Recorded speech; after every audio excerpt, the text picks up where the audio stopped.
The House's Tri-Com and Infra Committee is set to kick off next month its much-awaited probe on anomalous flood control projects, a number of which have House Solons directly linked to their particular contractors. Hence, the pushback from their more militant peers who cry conflict of interest and seek an independent commission inquiry instead. Our Melalis Moras has more.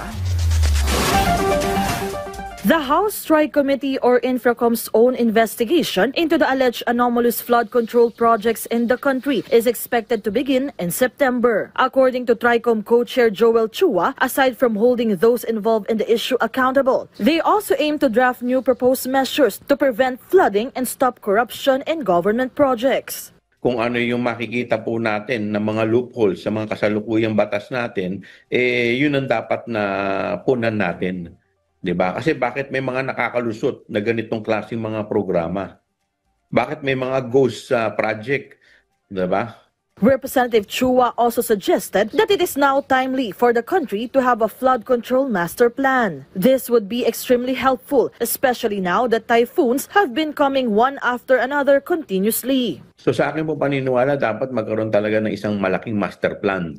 Nang sa ganun, malaman talaga kung ano talaga ang kailangan at magiging solusyon.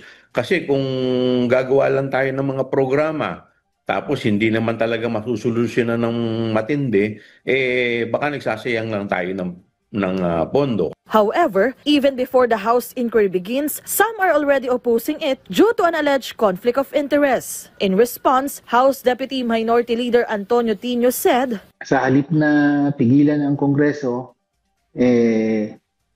mas mainam na ituloy ito at i-maximize kung ano ang pwedeng